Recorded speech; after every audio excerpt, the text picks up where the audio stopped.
Evacuation from Afghanistan continues as deadline nears, even as US carries out a drone strike targeting an Islamic State in eastern Afghanistan. Pentagon says target is killed in the airstrike.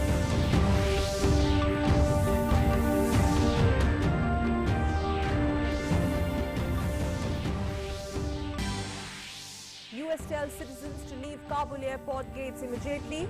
On his third day of the UP visit, President Ramnath Kowin lays the foundation stone of the state's first Ayush University in Gorakpur. President says Ayush medical practices played an important role in increasing immunity of people during the COVID pandemic.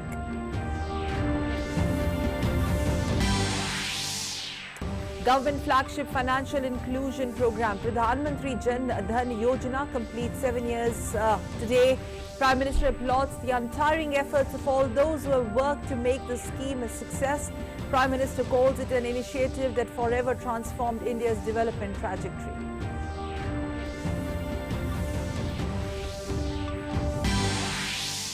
Prime Minister Modi to dedicate the renovated complex of Jallianwala Bagh Smarak in Amritsar to the nation today evening. Prime Minister will also inaugurate museum galleries developed at the Smarak.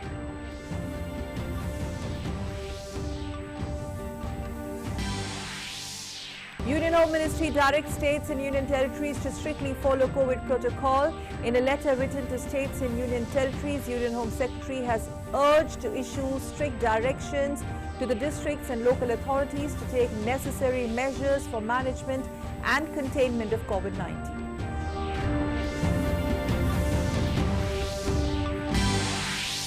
Defence Minister Rajnath Singh today commissioned the state-of-the-art Indian Coast Guard ship Vigraha in Chennai Harbour. Says commissioning of the ship showcases significant improvement in coastal defence capability as also the ever-increasing self-reliance in defence sector.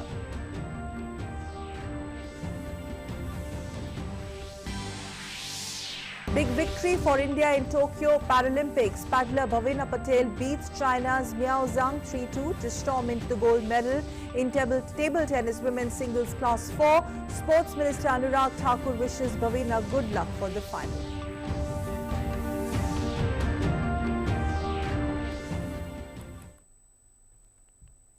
Namaskar and welcome. You're watching News Connect, your weekend dose of the top trending national and international stories. We lead with Afghanistan, the latest that we are picking from there. United States has launched a drone strike against an Islamic State attack planner in eastern Afghanistan this morning. US Central Command has released a statement on counter-terrorism strike on ISIS-K planner. According to it, US military forces conducted an over-the-horizon counter-terrorism operation today against an ISIS-K planner. The unmanned airstrike occurred in the Nangarhar province of Afghanistan. As per the initial reports, an Islamic State planner of the Islamic State Khorasan has been killed in the airstrike. Meanwhile, due to security threats at the airport, US Embassy in Kabul has advised US citizens to avoid traveling to the airport and to avoid airport gates. US Embassy in Afghanistan in a statement said those at the Abbey Gate, East Gate, North Gate or new Ministry of Interior Gate should leave immediately. US President Joe Biden on Thursday vowed that the United States would hunt down those responsible for the attack and said he had ordered the Pentagon to come up with plans to strike at the perpetrators. The mission there being performed is dangerous, and now it's come with a significant loss of American personnel. But it's a worthy mission because they continue to evacuate folks out of that region, out of the airport. Evacuated more than 12,000 additional people out of the airport in the last 24 hours. Meanwhile, United States is on alert for further Kabul attacks in race to complete evacuations. Head of U.S. Central Command General Frank McKenzie has said Commanders were on alert for more attacks by ISIS, including possibly rockets or car bombs targeting the airport. He added that the US would press on with evacuations despite the threat of further attacks. Meanwhile, the pace of evacuation flights had accelerated, according to Western security officials stationed inside the airport. In the past 12 days, Western countries have evacuated nearly 100,000 people. However, they acknowledge that thousands will be left behind when the last US troops leave at the end of the month. Meanwhile, the White House says the next few days of the evacuation operation were likely to be the most dangerous. Speaking to reporters on Friday, White House Press Secretary Saki said that this is the retrograde period of the mission, and what that means is that this is the period of time when the military commanders on the ground and forces begin to move not just troops home but also equipment home. And that is often a very dangerous part of any mission. The White House on Friday has stated that nearly 4,200 people evacuated from Kabul in a 12-hour period on Friday. 4,200 people evacuated from Kabul in a 12-hour period. This happened on Friday.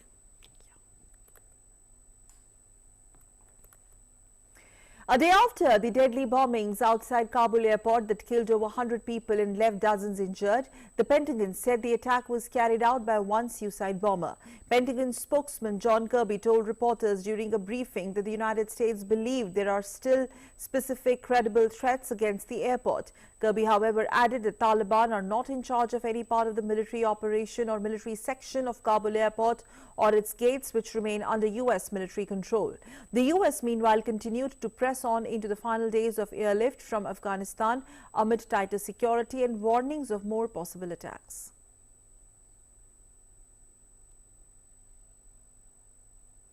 Meanwhile, Afghans took to the street in Kabul today to protest banks that have largely been shuttered in Kabul since the Taliban takeover.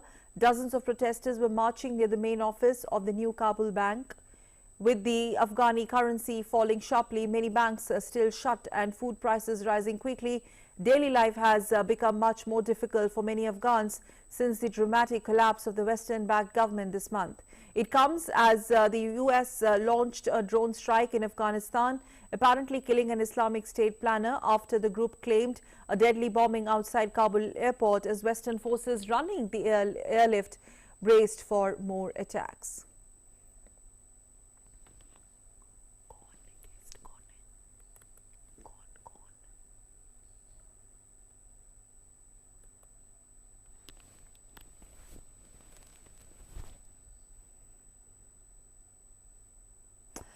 Let's welcome the Lieutenant General Sanjay Kulkarni, strategic affairs expert, joining us on the show to talk more about how the situation is going to pan out further. Lieutenant Kulkarni, thank you so much for joining us on News Connect. First of all, retribution is what Biden promised, and if you look at the developments in the last 12 hours, they're claiming that they've launched a drone strike against ISIS-K planner. And that is something which has also unleashed a lot of protests, especially around the vicinity of the Kabul bank. In short, more chaos, but United States confirming that next few days or hours are going to be extremely dangerous. Your thoughts? Yes, Sako, I think it's absolutely right.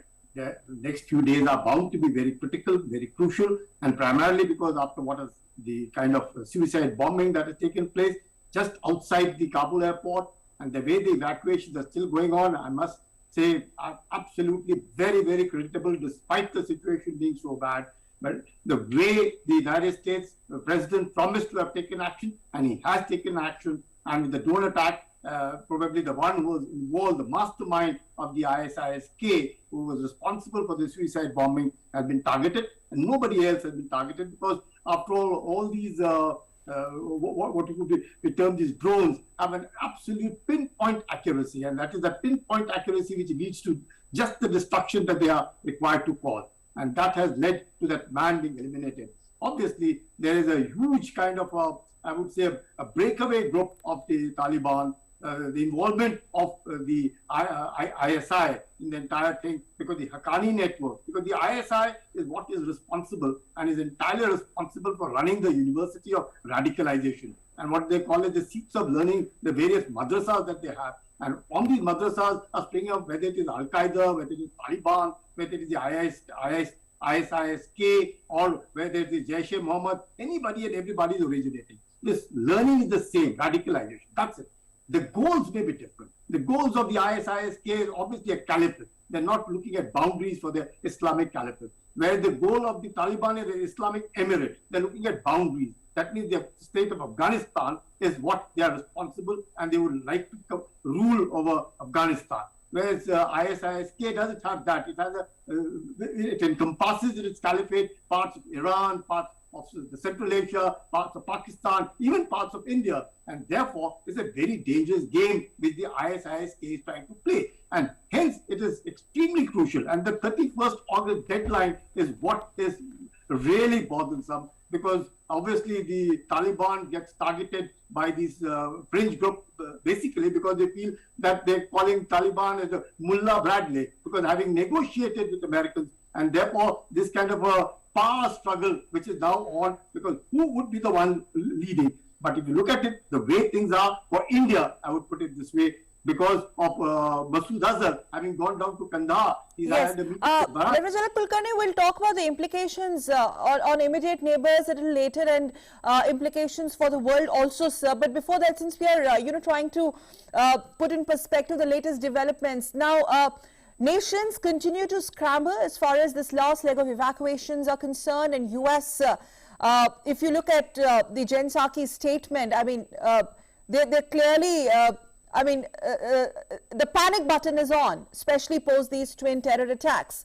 There is a race to complete these evacuations, but it seems that last week when we discussed about situation, it was more about the smooth transition of power when it comes to Taliban and this whole narrative of good Taliban versus bad Taliban. But now this has changed. The narrative, it seems, do you think, is also now about this third front? Taliban versus ISIS versus Haqqani versus Al-Qaeda, all these terror outfits with different names trying to prove that they are the stakeholders for Afghanistan. A full-fledged terror state Afghanistan is what we are looking at.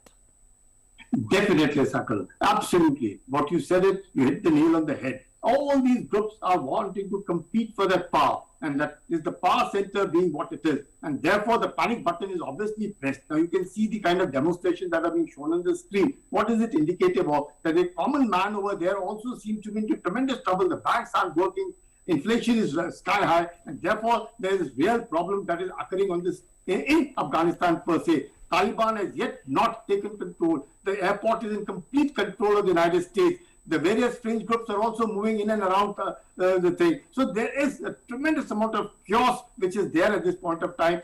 Who is going to be? Who is the one who's going to be? You don't hear of Akhundzada at all. It's only Bahadur who's sitting in now, Kandahar, looking at it in Kabul as to what would be the next step that will be taken. Haqqani network has been given the task of the securing of Kabul as a city itself. So there is a lot of chaos, and one doesn't really know what is going to happen on the 31st of August, when finally the United States have said that they would finally quit Afghanistan on the 31st of August. There you have China already in diplomatic talks with Taliban in Afghanistan. So there is a lot of power struggle. You find the foreign minister of Pakistan going to all the neighboring countries. He's going to Uzbekistan, Turkestan, Kazakhstan, and Kyrgyzstan, all these countries in and around with a view to almost canvassing for Taliban. And that's also equally dangerous, because you find Pakistan has virtually become as a spokesperson proxy for Afghanistan Taliban, which is likely to be in power. So this kind of a new setup, which is likely to be seen,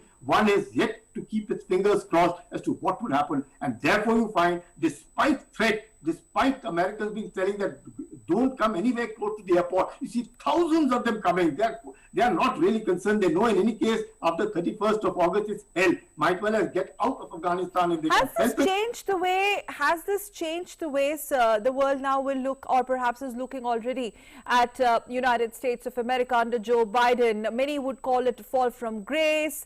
Many would say that he failed to take the responsibility or accountability. What was the need to carry out the mission so early or not really planned? In fact, we talked about it on the earlier broadcast also. But this attack has changed a lot for Biden administration. When he claimed today that he kind of got back to them, US has stuck ISIS K, but we don't know. See, it's a it's a $1 million question whether the Americans pull out now or a little later, because obviously the pullout was to be in May. It got shifted by Biden to around this September 11th, this thing. But now, of course, this is the 31st of August. So, well, that's very, very debatable as to how it would have occurred. But notwithstanding, I think where the fault line really lies is that, yes, the pullout was definitely there, but there should have been a kind of a promise taken from Taliban, or simultaneously things would have happened that yes, everything would be in place, human rights would be in place, there would not be chaos, the Taliban fighters, I would say, wouldn't resort to their erstwhile, the way they're going house to house, searching, killing, and kind of inhuman dealings with people. So there is immense amount of chaos, and the kind of baggage that Taliban carries of 1996 to 2001, people are aware, they aren't dead. It's only about 50% of the population actually may not be aware of what happened in 1996 to 2001, but there are a whole lot of elderly lot which know what Taliban it is all about, what women are going to face, they know what it is going to be all about. Right, so trusting Taliban at the very outset was a big blunder. I would request Lieutenant General Kulkarni sir to please stay with us. My senior colleague Ravi, our senior editor, is tracking these latest developments also very, very closely, joining us on phone line. Ravi, over to you. A quick one on the latest in the last 24 hours, and this is also coming at a time when US is on high alert, making it categorically clear that evacuations of their citizens accords top priority, and there seems to be this mad race to evacuate before the 31st August deadline. Yes, Sakal, it's true. There's a scramble now with the NATO allies also trying to complete their evacuations before the deadline of 31st is breached. US has said that it will finish its evacuation process by 31st of this month. Britain has said that it will finish its evacuation process today, and so is the case with other NATO allies. So the evacuation process, as we see, will be completed by 31st of August. Whether all would be evacuated or not is a big question mark, but we can say that the Western forces, the NATO forces, would not be at the Kabul airport after 31st, and that is a big cause of worry for thousands and thousands of Afghan civilians who are now at the airport outside the gate, who believe that they can get out of Afghanistan, and they don't want a single window for a life outside Afghanistan is the United States and other NATO allies. And owing to the bombings that have caused huge loss of lives outside the Kabul airport, the US has said that it has hunted down the perpetrators of the attack who planned the attack with drone strikes. And even though US has said that it has struck them down, the intelligence inputs have further warned of more such strikes, and possibility of more such strikes is not ruled out. So the forces at the Kabul airport are also on high alert, even as the nations are scrambling to get their citizens out of Afghanistan, scrambling to finish the evacuation process by 31st. The danger of another suicide strike by the ISIS terrorists remains pretty high, and amidst this, all the nations, including the US, are claiming that they will be able to complete the evacuation process. But considering the huge rush outside the airport, it can be said with certain amount of surety that many Afghans would still be clinging on to the walls of airport when the evacuation process, that the deadline of 31st August is reached. Thank you very much, Ravi, for bringing us up to speed with the latest development in Afghanistan. Thanks for joining. And let me quickly go back to Lieutenant General Kulkarni. I'm sure you heard Senior Editor Ravi giving us a quick update on the developments. That point that Ravi raised, Lieutenant General Kulkarni, that many would be left behind. And US has said it in many words that many would be left behind. Now, this is also, I mean, the ramifications, we talked about it, if you remember, the day these strikes happened. You were with us on that evening as well. It's also about those many who will be left behind, who would really take the responsibilities, also about whosoever takes over Afghanistan, what happens to the immediate neighbors, the relationship, the geopolitics, and most importantly, the larger implications for the world. Definitely. I look at it, what the Americans' concern is, Kabul has a population of 5 million. You know, all that the Americans have been able to take out about a lakh plus. And all others, we had another about 20, 30,000, which may have gone, and some more would have gone as refugees from the Chaman into Pakistan. So, and 5 million of the Kabul population has only about 20% which are Pathans, and the balance of them are Tajiks and Uzbeks and Hazaras and Ismailis and the whole lot of them. Obviously, Kabul saw itself as a real a cosmopolitan town which was bustling with activity, looking at modernization and looking upwards, and things were moving, universities were functioning, women were feeling at home and at ease. Things were really looking up. And so, as I said, 50% of the population hasn't seen the last Taliban rule. So it was a really different world. And suddenly they find that, well, Taliban is now back again in power. All those talks, whatever they had wanted to say, no, nothing will be done, general amnesty will be granted, women would go to work. But, well, nothing seems to be, they are not walking the talk, because what's happening on ground, women have been told to remain indoors. And the kind of activities they're indulging in, door to door, killing people, things of those kinds. So obviously there's so much of fear, and so many people would have helped Americans really establish themselves for the last 20 years. And ever since, of course, the talks went on with Taliban, I'm sure the people were expecting it, because at the time in 2018, when the talks started, almost about 200 districts were already in some kind of control of Taliban. And therefore, people knew what were they expecting. But definitely the Taliban, having come so fast, like a blitzkrieg has occurred, they have not been able to realize what has hit them very hard. And that is why we find thousands and thousands of people at the airport clinging onto the aircraft, falling down from the aircraft. It's something one cannot imagine, the kind of gravity of the seriousness of the situation. And absolutely. Absolutely. And it doesn't start with Afghanistan, with the fact that whosoever forms the government. Actually, the problem starts post that for the rest of the world. In fact, Lieutenant General Kulkarni, please stay with us. We have some more developments coming in. We'll come back to you. Kindly stay with us. Staying with Afghanistan, the US planes, meanwhile, have carried hundreds of people evacuated from Afghanistan and in transit to the US, arrived in Albania's Tirana airport this morning. Passengers included babies, children and the elderly. The Afghans will be taken to hotels in the coastal town of Dure, where they will stay until they are vetted by US security and immigration authorities and their documentation for US immigration visas is arranged. Albania and North Macedonia, they are both NATO members, as well as Kosovo, agreed to a proposal by US President Joe Biden's administration to serve as transit countries for Afghan refugees whose final destination is the US.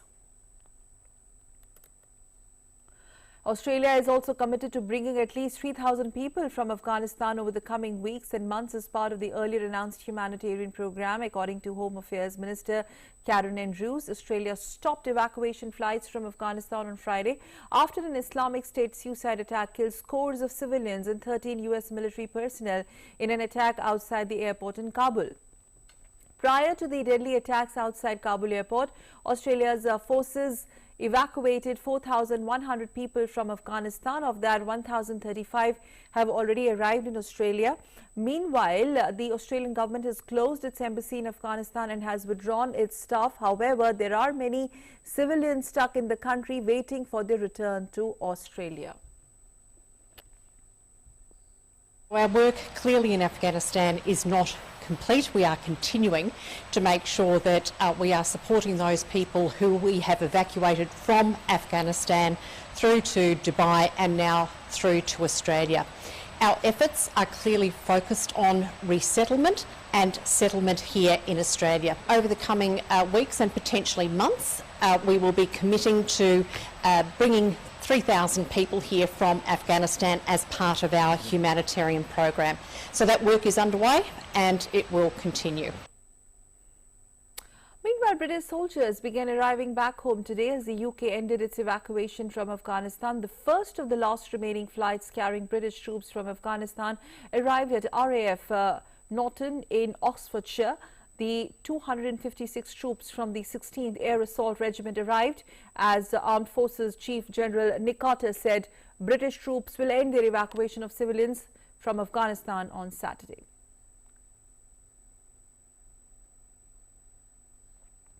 The last Italian evacuation flight left Cabo late on Friday, carrying Afghan civilians as well as Italian diplomats and military officials. Two Air Force C-130J planes took off from Kabul, carrying the last 58 Afghan citizens who arrived in Italy at Fiumencio airport today, and the Joint Evacuation Task Force, with which since August 13 has managed the evacuation operations on the ground. The military personnel arrived in Italy is scheduled for the beginning of the next week in the Ciampino military airport in Rome after an operational stopover in Kuwait. Italy's military has airlifted over 4,800 Afghans out of the country, including 1,453 children, the Defense Ministry has said, as part of an international evacuation effort after the Taliban unexpectedly seized control of the capital earlier this month. Turkey's military continued, in fact, its military evacuation from Afghanistan after Ankara said it will not help run Kabul airport after NATO's withdrawal unless the Taliban agree to a Turkish security presence. Taliban have asked Turkey for technical help to run the airport after next Tuesday's deadline for all foreign military forces to pull out of Afghanistan, an ultimatum they say applies equally to Turkish troops. At least 350 Turkish soldiers and some 1,400 other people have been evacuated from Turkey from Afghanistan since Taliban captured Kabul on 15th of August. Shifting focus to Russia, meanwhile, Russian Foreign Minister Sergei Lavrov has called for faster efforts to form an inclusive government in Afghanistan following an attack at Kabul airport. Speaking after a meeting with his Italian counterpart Luigi Di Maio, Lavrov said that there is an additional need to accelerate the assistance of Afghans in the formation of an inclusive transitional government with the participation of all major political forces in this country without further delay. Lavrov has condemned terrorist acts in Afghanistan and offered condolences to the families of the victims. He added that the US should learn lessons from Afghanistan mission and forget about attempts to impose their value system on other countries as they are highly explosive. And let's go back to Lieutenant General Kulkarni. Lieutenant General Kulkarni, the last few reports that we were going through talked about how the countries are literally scrambling to ensure that their citizens are evacuated safely. Now, coming back to the question of what happens next when this evacuation, there's a formal closure. First of all, when do we get to see that closure? A, B, do you think prior to these twin attacks, rest of the world, the European countries, other nations sort of had this over dependence on United States vis-a-vis the evacuation?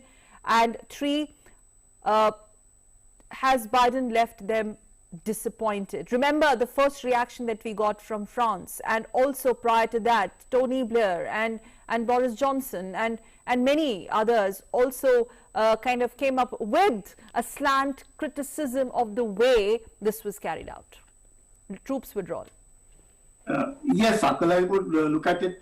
Definitely, most countries were aware of the 31st August deadline, and therefore you find most of them seem to have come to the conclusion of the evacuation of their own citizens as also the Afghans. I think it's a very, very huge, humane, good thing that most of the countries have done to accept some Afghan refugees, because it's really a pathetic scene that, and the kind of atrocities one can expect from Taliban, much that they want to show a different face, but it doesn't seem to be, at least right now, they're not walking the talk. keeping that in mind, yes, the kind of criticism that the Americans were facing, and the kind of the President of America himself accepting that, yes, it is he who is responsible for the decision being taken for the 31st of August and for the pullout of the American troops. I think we can well discuss and debate about it, but I would just go with the Americans on one issue, that the world was looking at America as a security provider in Afghanistan. And even now, even if the Americans have pulled out, everybody is doing a lip service, but not anyone has come forward. In fact, most of them have come forward with a view to be able to negotiate with Taliban, be able to talk to Taliban, and especially the countries which are neighboring Afghanistan. So if we look at it that way, that means everybody does accept Taliban as to be the successor to the Afghan government. Obviously, everybody is talking of an inclusive government, and that government involves all other ethnic minorities also, the Tajiks, the Uzbek, the Hazara, the Ismaili. Everybody must be a part of that administration. Whether that is feasible or not, well, we have the ex-president Karzai, we have the Abdullah, we have Bismillah in negotiation with Taliban. We haven't heard about Akhundzada at all. Where is he right now? But yes, Bahadur is there. There are a whole lot of Stan Karzai is there. The people are talking for an inclusive government. The Taliban also realizes that there is going to be a very, very severe aid cut if they do not behave themselves. Yes.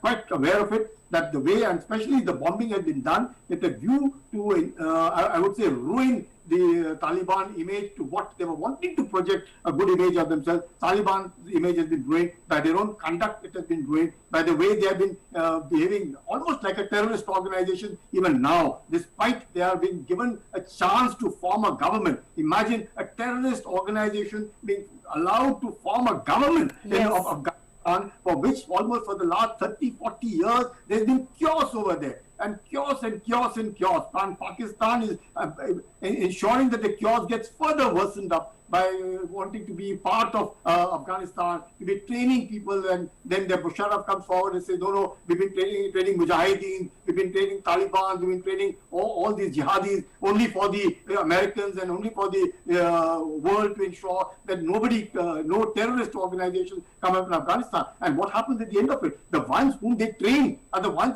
going to be in power. So it's a catch-22 situation, which is very, very difficult for the world to see, and how it is going to be, because an unstable Afghanistan. And Afghanistan. I have one final question for you, sir. For India, that India implication, all right, and then also ISIS-K. You yourself said that it's not about ISIS, it's also about ISI, and when it's about ISI, it's about Pakistan, and the terror angle is officially clear.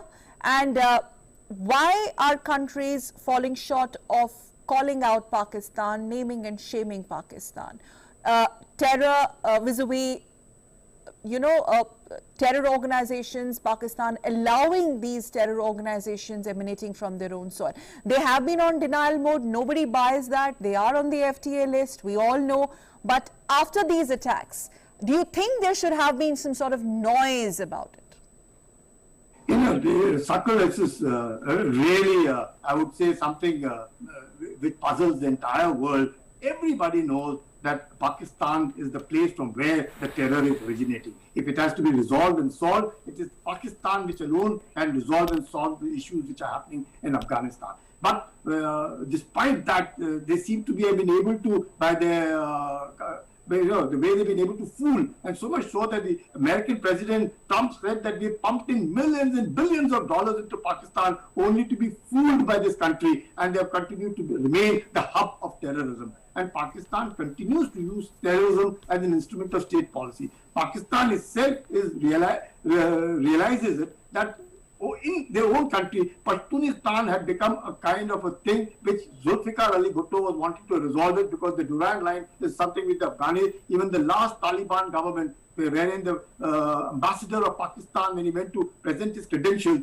the Mullah Omar refused. He said, I do not accept credentials. You are my cousin. How do I accept? And the Pakistan government wanted to resolve the Durand line by getting him to sign it on a paper that Durand line remains the boundary between Afghanistan and Pakistan. He blindly refused, saying saying that no, not at all. We are all Pathans and we are all same religion. We are all country cousins. How can we have boundaries and all? So Pakistan is looking at it that yes, despite all that, and therefore it creates this Haqqani network. It creates this ISIS-K. It creates this Taliban, which now they denied, calling that Tehrik-e-Taliban. Pakistan is something which they are themselves a victim of. All this, Pakistan is responsible. Pakistan the root cause of whatever is happening in Afghanistan, because they want a strategic depth. They want to ensure that with India they settled the score of 71. They have decided that what Zia has said, they beat India with 1,000 cuts.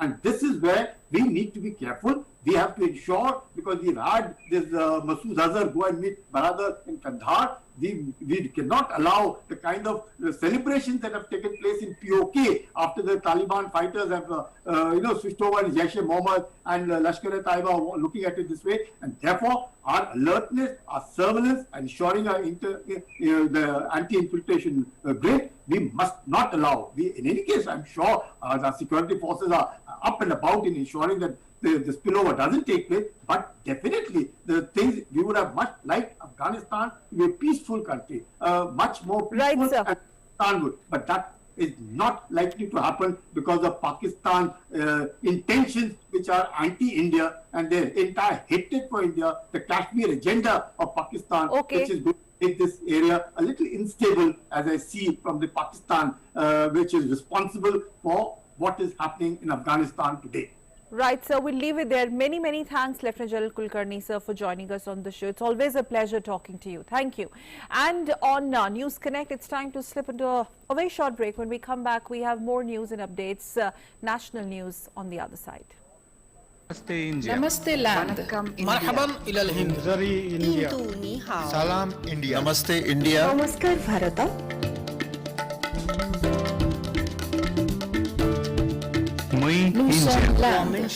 نحن هنود India. ما هندي هستي Hindian. Salam Hindustan. We are India.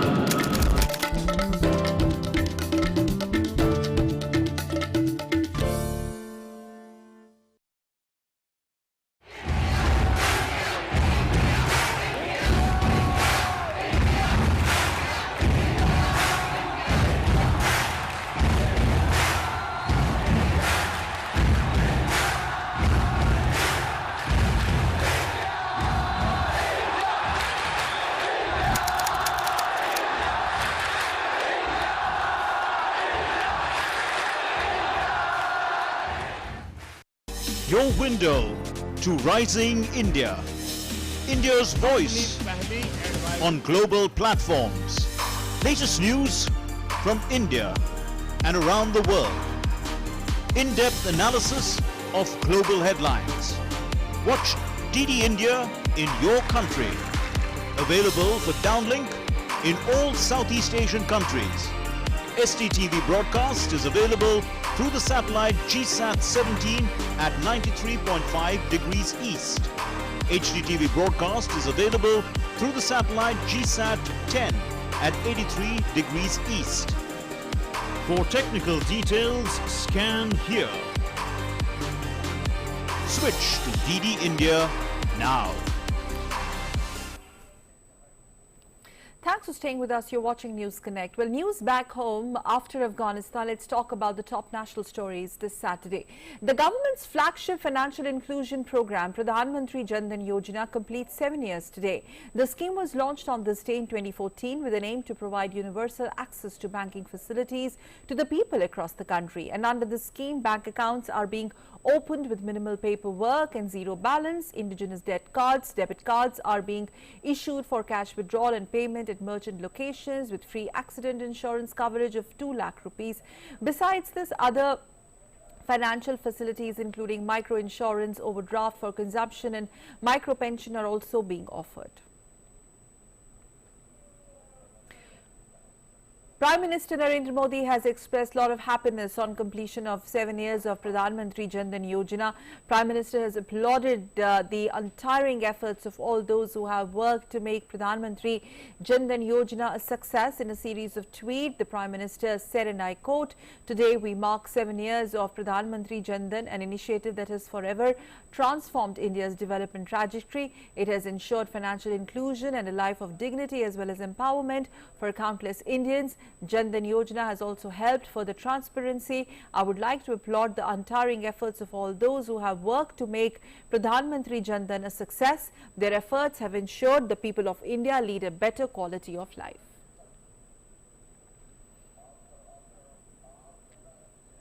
Also, central government's flagship financial inclusion Pradhan Mantri Jan Dhan Yojana, as we just mentioned, has completed 7 years.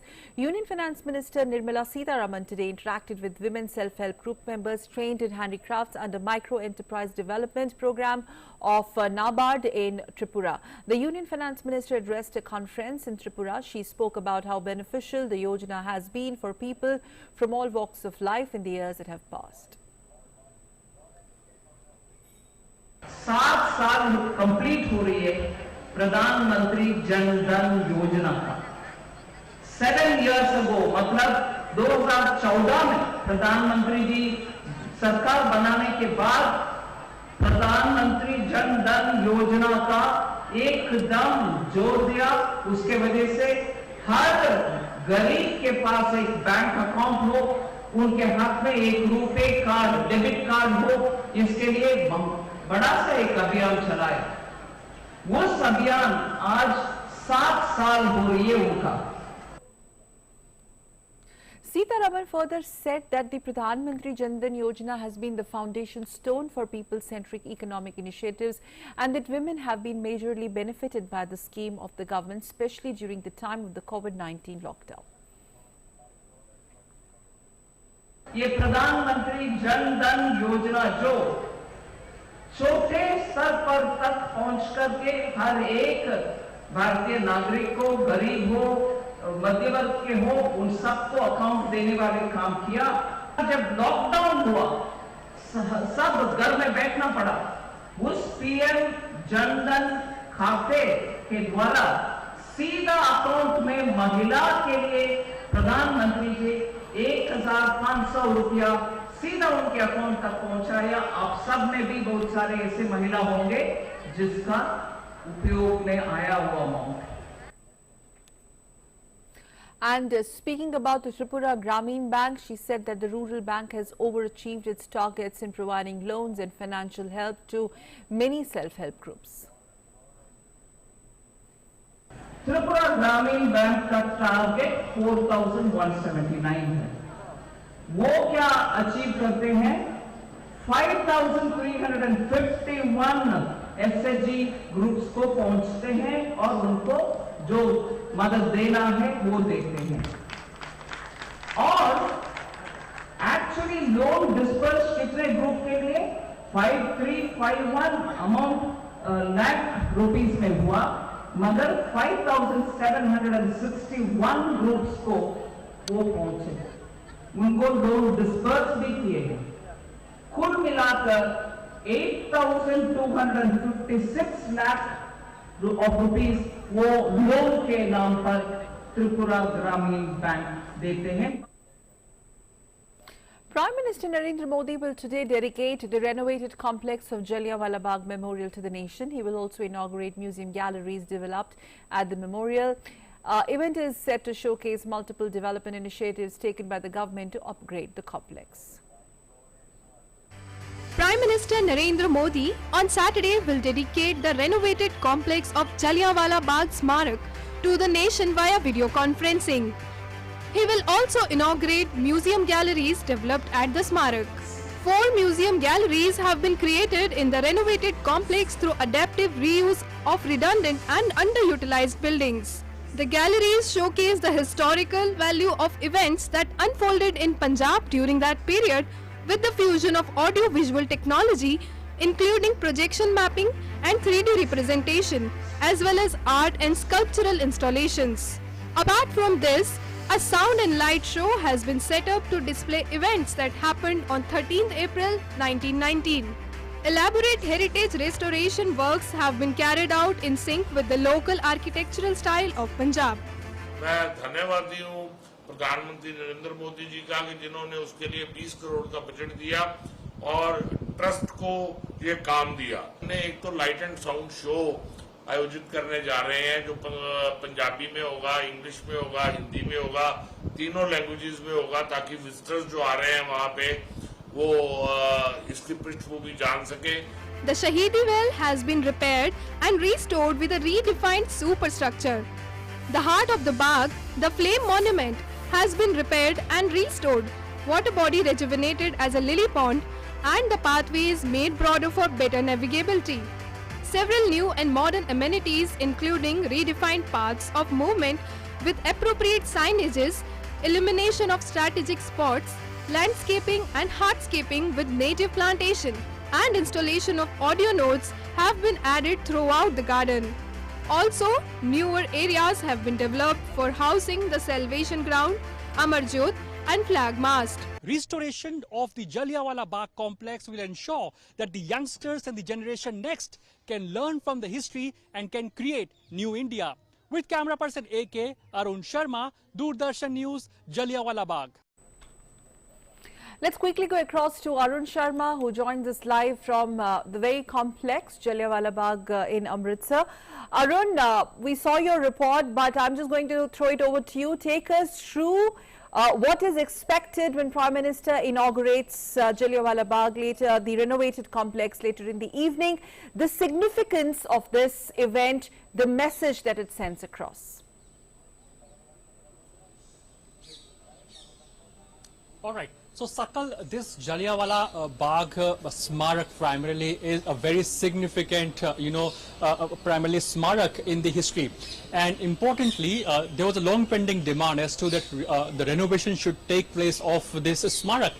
And importantly, we know this fact that in last 7 years, government has renovated and restored various important, historically significant sites all across the country so that the youngsters of today can learn from history and they can, of course, create new India, the India that we're living in. In 2047, when India completes 100th independent year, at that point in time, what big commitments, resolutions can the youngsters can take today by learning from history and can create new India. So now, when we talk about the Jallianwala Bagh complex or the Jallianwala Bagh Smarak primarily, Prime Minister Narendra Modi, at around 6:25 will be joining this event virtually and will be dedicating it to the nation. Now, there are three important components to this Jallianwala Bagh event. Now, we know this fact that on 13th of April 1919, this Jallianwala Bagh massacre took place when General Dyer opened fire on the people here who were peacefully protesting. So over here, a light and sound show primarily has been created. Now you can see this wall behind me, a memorial behind me primarily. Over there, light and sound show will be there, and we know this fact that the Prime Minister Narendra Modi will be witnessing and of course inaugurating this light and sound show.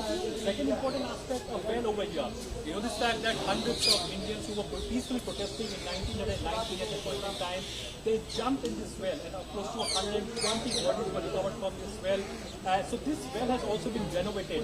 And of course, last but not the least, third and important component is the museum galleries. There are 4 museum galleries that have been created here, and the idea is that via audio-visual medium in English, Hindi and Punjabi, when the visitor who is coming to visit the Jallianwala Bagh complex can know about the incident. This audio-visual, movie narrates primarily about the heroes of Punjab who sacrificed their lives not only on 13th of April 1919, but yes, as far as the freedom struggle is concerned, there were various heroes from the soil of Punjab, the brave land of Punjab. So how they have sacrificed their life for the motherland, for India, that has been depicted via audio-visual mode. And that is what Prime Minister Narendra Modi is going to inaugurate. There are 4 museum galleries. So all in all, primarily, this renovation primarily over here will play an important role, to create awareness amongst the youngsters that what their, what primarily the heroes of Punjab or the national heroes have done, so that we could get the freedom, and of course they can learn from them, they can be inspired and motivated from them, and of course they can create new India. So yes, this day of today, the event of today is going to be very much significant, because the family members of all those people who led their lives in this Jallianwala Bagh massacre, they will also be joining here. They'll be coming here in a short while from now. And yes, this event is really a true tribute to all those freedom fighters, to all those who led their lives for the nation. Right, we leave it there. Remember, viewers, Arun joining us live from Jallianwala Bagh Smarak. Prime Minister is going to inaugurate the renovated complex later in the evening today. Thank you very much, Arun, for joining us. And now let's move on to the other news and updates. President Ramnath Kowin has today laid the foundation stone of the state's first Ayush University in Gorakpur. Governor Anandi Patel and Chief Minister Yogya Dittanath were also present on the occasion.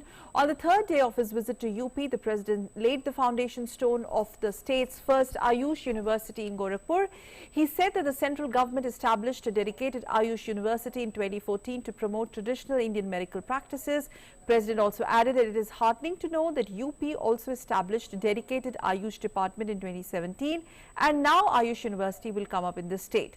State government has fixed 2023 as a deadline to complete the construction of Ayush University. University will be instrumental in research in the fields of Ayush. 94 colleges of Ayush discipline of the state will be affiliated to this university.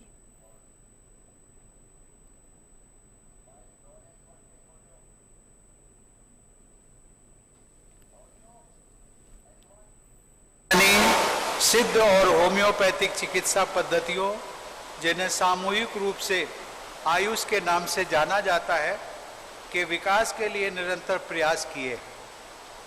इन चिकित्सा पद्धतियों की व्यवस्थित शिक्षा और अनुसंधान के लिए भारत सरकार ने वर्ष 2014 में आयुष मंत्रालय का गठन किया था। उत्तर प्रदेश सरकार ने भी वर्ष 2017 में आयुष विभाग की स्थापना की और अब राष्ट्रीय स्तर की सुविधाओं से युक्त आयुष विश्वविद्यालय स्थापित किए जाने का सराहनीय निर्णय लिया है। Defence Minister Ramnath Singh today commissioned indigenously built Indian Coast Guard offshore petrol vessel Vigraha in Chennai with a complement of 11 officers and 110 crew. Vigraha is the 7th in the series of offshore petrol vessels constructed by Larsen & Toubro and is fitted with advanced technology, radars, navigation and communication equipment, sensors and machinery capable of operating in tropical sea conditions. Armed with the 40-60 Bofors, 40x60 Bofors gun and fitted with the two 12.7 stabilized remote control gun, the ship is designed to carry one twin-engine helicopter and 4 high-speed boats for boarding operations, search and rescue, law enforcement and maritime patrol. Vigraha is also capable of carrying limited pollution control equipment to contain oil spills at sea. The ship will now be based at Visakhapatnam, will be deployed extensively for EEZ surveillance, and with this ship joining the force, the Indian Coast Guard will have 157 ships and 66 aircrafts in its inventory. Speaking on the occasion, Defence Minister said commissioning of the ship showcased significant improvement in India's coastal defence capability as also ever-increasing self-reliance. Which is about 100 meters long, is equipped with the latest technologies of the day. Be it the navigation system or communication equipment, sensors or other installed equipment, all these are going to meet the needs not only of today, but also the future for a long time to come. Defence Minister also said that as a result of augmentation in the security capabilities, the country had not suffered any terrorist incident by sea route since 2008 Mumbai terror attack.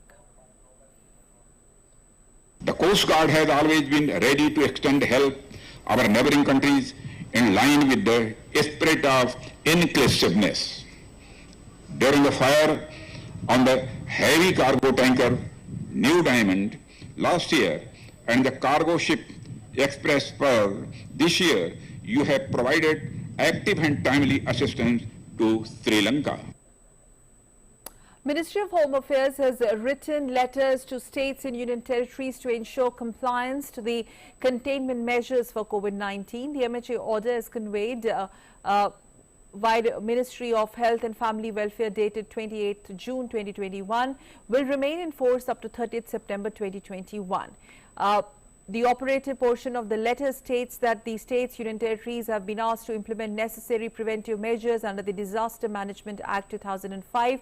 Besides this, the Ministry of Home Affairs has also asked for strict compliance to the containment measures for COVID-19 management.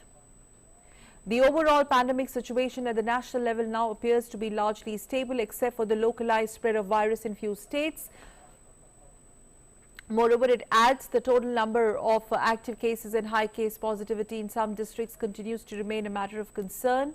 State governments, union territories, administrations concerned having high positivity in their districts should take proactive containment measures so as to effectively contain the spike in cases and to contain spread of transmission. India has made significant progress in vaccination. The state governments, union territories, administrations should continue with their vaccination program so as to inoculate maximum number of eligible people. The letter adds that the government, union territories, administrations are further advised to take suitable measures to avoid large gatherings during the festive season and if required impose local restrictions with a view to curb such large gatherings. Quickly moving on to some international news, a news agency has reported that a senior Pentagon official held talks with the Chinese military for the first time since President Joe Biden took office in January. Relations between China and US have grown increasingly tense over everything from Taiwan, Xinjiang and Chinese military activity in South China Sea. But despite that, the US military has long aimed to have open lines of communication with their Chinese counterparts to dampen potential flare-ups or deal with accidents. Now, this is as per the report. Vice President Kamala Harris on Thursday had said that US welcomes competition and does not see conflict with Beijing, but will speak up on issues such as maritime disputes in South China Sea. In a good gesture, the Pulitzer Prize Board has awarded a special citation to journalists of Afghanistan, from staff and freelance correspondents to interpreters to drivers to hosts, on Friday for their courageous work. According to the press release, the Pulitzer Prize Board decided to honor the women and men of Afghanistan who have dedicated themselves at great personal risk to create and support journalism that has chronicled decades of life and war. The board also stated that the efforts of such courageous Afghan residents helped produce Pulitzer-winning and Pulitzer-worthy images and stories that have contributed to a wider understanding of profoundly tragic and complicated circumstances. A tweet on the official handle of the Pulitzer Prize states, and I quote, "The citation comes with a $100,000 grant to be administered by the Committee to Protect Journalists for the emergency relief of such individuals and families," unquote. And with that, it's time to wrap up this edition of News Connect. We'll be back tomorrow, same time, that is 4 o'clock, with top trending national and international news. Meanwhile, thanks for tuning in to DD India. Namaskar.